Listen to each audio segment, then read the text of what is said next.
ஓம் மகாகணபதே நமஹ. ஓம் நாராயணாய நமஹ. இன்று 23வது ஸ்லோகம் விஷ்ணு சஹஸ்ரநாமம்.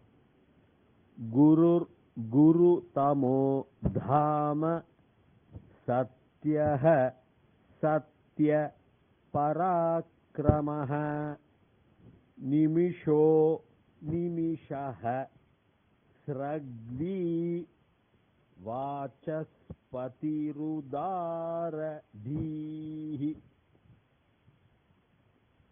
குருஹு, குருஹுங்கிறது எல்லாருக்குமே தெரியும், தமிழ் வார்த்தை தான். குருனா ஆச்சாரியர், குருஹு, அவர் தான் குருஹு. இங்க குருன்னு சொல்றமே, மாத்திரு தேவோபவ பிதிரு தேவோபவ ஆச்சாரிய தேவோபவ, அவர் தான் குருஹு. நீங்க குருன்னு எடுத்தீங்கன்னா அவர் குருஹு. குரு தமஹ, குருவின் குரு, குரு தமஹ, அவர் தான் லைக் த கிரேட்டஸ்ட் சொல்றாரு ஆங்கிலத்துல.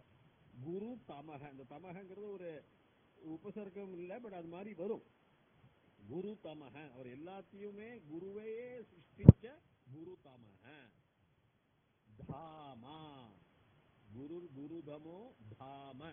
இந்த தாமங்கிறது அடைக்கலம், இடம், அவர் வசிக்கின்ற ஆங்கிலத்தில் அபோட்னு சொல்லுவாங்க, அடைக்கல இடம். வேத வார்த்தை இது. சப்ததே அக்னே சமிதஹ சப்த ஜிஹ்வா சப்த ரிஷயஹ சப்ததாமா பிரியாணி. சப்ததாமான ஸ்பெக்ட்ரம் ஆஃப் பிரைட் எடுத்தோம்னா 7 விதமா இருக்கும். அதுக்கெல்லாம் அபோர்டு, அதுக்கெல்லாம் அடைக்கலம், அதுக்கெல்லாம் கடைசி வாசம், அடைக்கலம் கொடுக்கின்ற இடம் தான் தாம. அவர் தான் அந்த தாம. எல்லாருக்குமே அடைக்கலம் கொடுக்கின்ற, எல்லாருமே நம்ம அங்கதான் வசிக்க போறோம் நம்ம கடைசியில. அதான் அர்த்தம் அதுக்கு. தாம சத்தியக, அவர் அசத்தியமே கிடையாது. எப்படி சத்தியகர் வந்தது? அவருக்கு ரூபமே மாறாது. அவர் அவதாரமா வரலாமே தவிர அவருடைய ரூபம் ஒன்று. அவர் இட்டர்னல், சாஸ்வதம், பர்மனன்ட், ஒரே இடம், ஒரே சத்தியம். அதுதான் உண்மை. அவருடைய ரூபம் மாறிச்சுன்னா இன்னைக்கு அவர் ஒரு பகவான், நாளைக்கு 100 பகவான் வரைச்சு அது அசத்தியமாயிடும். சத்தியங்கிறது சாதாரண வார்த்தையில, நம்ம பேச்சில சத்தியம், நம்ம நடத்தையில சத்தியம், நம்ம செயல்கள்ல சத்தியம் இருக்கு.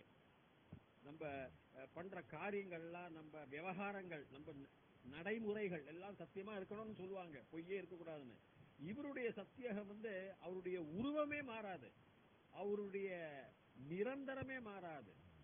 அதுதான் என்ன, நிரந்தரமோ உருவம் மாறிச்சுன்னா அசத்தியமாயிடும். நேற்றுக்கு ஒரு உருவம், இன்னைக்கு ஒரு உருவம்னா அது இன்னைக்கு அசத்தியமாயிடுறது. நேற்று உருவம் அசத்தியமாயிடுறது. அதான் சத்திய.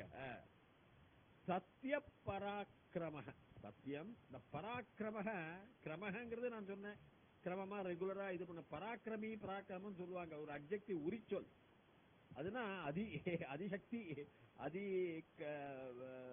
ஆங்கிலத்துல வேலியன்ட்னு கூட சொல்லுவாங்க.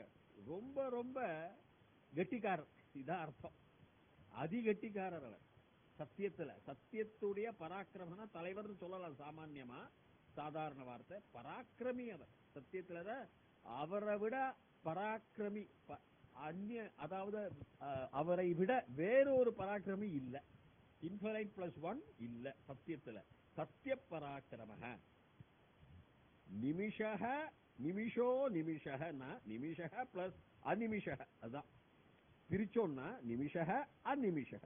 நிமிஷகன்னு என்ன, சம்ஸ்கிருதத்துல ஒரு நேரத்தை குறிச்சாலும் நம்ம ஒரு கண் சிமிட்டல்னு ஒரு கணக்கு இருக்கு. அதாவது சம்ஸ்கிருத சமயம், நேரங்கள், காலம் ஆங்கில காலங்களை விட கொஞ்சம் வித்தியாசம். யோஜனம் சொல்லுவோம், 1000, 100 சொல்றோம் இல்லையா, கோடி, லட்சம், அந்த மாதிரி. அவங்க 100,000 மில்லியனுங்கிறாங்க. பரார்த்தக வர போறது நம்ம காலங்கள். பரார்த்தனா 10 to the power of 10க்கு 17 சைபர், 1 போட்டு 17 சைபர் நீங்க போட்டீங்களா, அதுதான். அவ்வளவு வரைக்கும் காலங்கள்லாம் அவ்வளவு எடுத்திருக்காரு. நம்மளுடைய காலங்கள், யுகங்கள், நேரங்கள்லாம் வேற. அதனால நிமிஷங்கிறது நம்மளுடைய நிமிஷம் சாதாரண நம்ம சொல்ற 60 நிமிஷம், 1 மணிக்கூர், அந்த மாதிரி நிமிஷம் கிடையாது. ஆனா நேரத்தை குறிக்கிறது, கண் சிமிட்டுற நேரம். நம்ம ஒரு நிமிஷத்துல, நம்ம ஆங்கில நிமிஷம் எடுத்துங்க, 60 வினாடி. அதுல எவ்வளவு நேரம் நம்ம கண்ணை சுமிட்டுறோம் ஒரு சாதாரண மனிதன், அந்த கணக்குல போகும். அந்த நிமிஷக நேரம் தான் அநிமிஷக, நிமிஷம் இல்லாமை.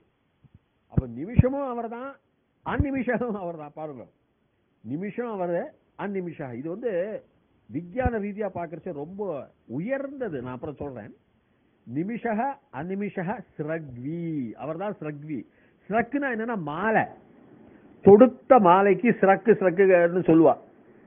அந்த ஸ்ரக்வி, இந்த மாலையானப்பட்டவர் ஒருத்தன் கொடுக்கறான், கொடுக்கப்பட்டவன் சொல்ற மாதிரி அந்த மாலையாகப்பட்டவன் ஸ்ரக்வி. அது நிமிஷக அநிமிஷத்தோடைய ஸ்ரக்வி. என்ன அர்த்தம்? பெரிய அர்த்தம் அது. இது எப்படின்னா, காலங்கள் இல்லாதவரும் காலம் இல்லாதவரும். இப்போ நீங்க, நான் என்னுடைய புத்தகத்தில் எழுதியிருக்கேன், காஸ்மிக் கோட் இஸ் இல்யூஷன். அது வந்து அமேசான்லயும் இதுலயும் இருக்கு, கூகுள் பிளேல இ புக்ஸ்ல இருக்கு, இ ஃபார்மேட்ல உங்களுக்கு அப்படியே கம்ப்யூட்டர்லயே போய் பார்க்கலாம். அரிஸ்டாட்டில் என்ன சொல்றாருன்னா, இது எல்லாமே காலமே இல்யூஷன். எப்படின்னா பாரடாக்ஸ்னு பேரு. இப்போ நான் ஒரு அம்பை விடுறேன்னா ஒரு டைம் ஏ, ஒன்றாவது டைம் ரெண்டாவது டைம் பாயிண்ட் பில போய் அது விழும், பாயிண்ட் பின்னு சொல்லுவாங்க. ஆனா அந்த பாயிண்ட் பி ஆரம்பிக்கிற நேரமே ஏலேருந்து தான் ஆரம்பிக்கணும். அந்த ஏ வேற பி வேறன்னு கிடையாது. நேரங்கள்ல ஒரு நேரம் 100 நேரம் வருதுன்னா, அடுத்த வினாடி வருதுன்னா, அடுத்த வினாடி இந்த வினாடியோடைய இதுல இருந்தா தொடர் கதை அது. அப்போ அந்த தொடர் கதைன்னா அது சரியா பார்த்தா நேரமே கிடையாது. நம்ம அடுத்த வினாடியில பார்க்கலாம். 5 வினாடினா 5 வினாடியோட 5வது வினாடி கூட 1வது வினாடியிலேருந்து ஆரம்பிச்சுதான் எல்லாமே போறதே தவிர தனித்தனியாக வினாடி முடியறது எல்லாம் கணக்கே கிடையாது. அதுக்கு பேர் குவாண்டம் பிசிக்ஸ்னு சொல்லுவோம் நாங்க. அதனால அந்த நிமிஷத்தையும் நிமிஷம் இல்லாமையும் பாருங்க எவ்வளவு அழகா சொல்றாரு. ஏன் அப்படி சொல்லணும்? அரிஸ்டாட்டிலுடைய நிமிஷம் தான் அந்த பாரடாக்ஸ். அதாவது அந்த அம்பை விட்டு அந்த arrows do not fly because time is illusoryங்கிறார் அரிஸ்டாட்டில். அதனால நிமிஷமும் அநிமிஷமும், நிமிஷம் இல்லாமையும் மாலையாக தொடுத்து போட்டு கொண்டிருப்பவன். அது பெரிய அர்த்தம் விஞ்ஞான ரீதியில. அந்த என்னுடைய விவரமா எழுதியிருக்கேன், நீங்க அதை படிச்சு நேரம் இருந்தா படிச்சு பாருங்க. விவரமா எழுதியிருக்கேன் 3 பக்கத்துக்கு, எப்படி இது மாயைன்னு சொல்றதுக்கு. நேரமே காலமே மாயை. நிமிஷோ நிமிஷ ஸ்ரக்வி வாசஸ்பதிர் உதாரதீஹி. வாசஸ்பதி உதாரதீஹி. வாசஸ்பதினா என்ன? வாக்குனா என்ன? வாசகம்லாம் நம்ம தமிழ்ல சொல்றோம். வச்சனங்கள், நம்முடைய பேச்சுக்கள், திறன்கள் எல்லாமே. வாச்சஸ், அந்த வாக்குக்கே அவர் தான் பதி. சரஸ்வதியே வாக்தேவின்னு சொல்றோம், வாஸ்தவம் தான். சரஸ்வதிக்கும் மேல அவர். அந்த வாக்குக்கு பதிஹி. பதினா எஜமானன், கணவன். தமிழ்ல சாமானிய சாதாரண தமிழ்ல கணவன் அவன் பதின்னு சொல்லுவா. ஆனா எஜமானன், எல்லாத்துக்குமே உரிமையாளர் அந்த வாக்குக்கு. இந்த உங்க அதுல சுவாமிய விவரம் பண்றார் பீஷ்மர். வாக்குக்கும் அவர் பதி, பதிஹி அவர்தான்.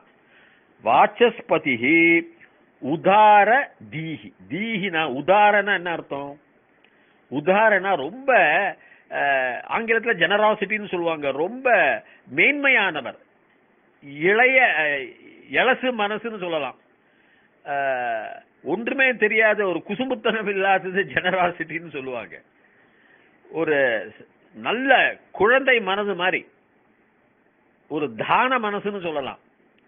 அதுதான் உதார. உதாரங்கிறது ஆதரம், உதாரம்லாம் ஒரே ஒரே வார்த்தைகள் தான், கிட்டத்தட்ட ஒரே வம்சத்துல இருந்து வர வார்த்தைகள் தான். உதார தீஹி. தீங்கிறது தியோயோனக பிரச்சோதயாத். நம்ம காயத்ரி மந்திரம் தீனா என்னது? புத்திசாலித்தனம், இன்டலெக்ட்னு ஆங்கிலத்துல சொல்லுவாங்க. புத்தி தான். அந்த அவருக்கு எப்படிப்பட்டவர்? நல்ல இளகிய மாசற்ற ஒரு தானமுடைய புத்தியை கொண்டவர் அவர். ஒரு கிளவர் புத்தி கிடையாது. கிளவர்னா என்ன? ஒரு அசட்டு, அந்த சாமர்த்தியம் அப்படி இல்லை. புத்தி இருக்கு, சாமர்த்தியம் வேற, புத்தி வேற. இவருடைய புத்தி உதாரதீஹி. அப்படின்னா ரொம்ப ஒரு ஜெனரஸ்னு ஆங்கிலத்துல சொல்லுவாங்க. ரொம்ப ஒரு குழந்தைத்தனம், மாசற்ற மனசு, மாசற்ற புத்தி, சாமர்த்திய நுணுக்க, இந்த கிளவர்னு சொல்லுவாங்க, சாமர்த்தியமாக. அந்த மாதிரி புத்தி கிடையாது அவருக்கு. அதுக்குதான் அதுக்கு பேர் உதாரதீஹி. இதுதான் இதனுடைய அர்த்தங்கள். சுவாமியுடைய சஹஸ்ர நாமங்களை பீஷ்ம பிதாமகர் தெளிவாக யுதிஷ்டருக்கு கூறுகின்றார்.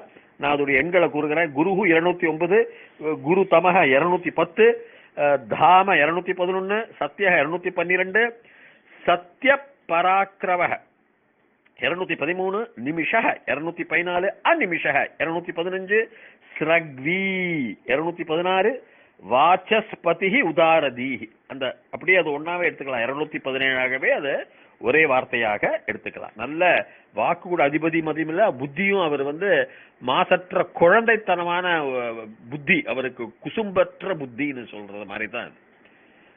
ஓம் தீர்காயுஷ்மான் பவ தீர்க்க சுமங்கலி பவ சர்வவியாதி நிவாரண பிராப்திரஸ்து சர்வ ஐஸ்வர்யம் அபிவிருத்திர்பவது சர்வமங்களானி பவந்து ததாஸ்து ததாஸ்து ததாஸ்து.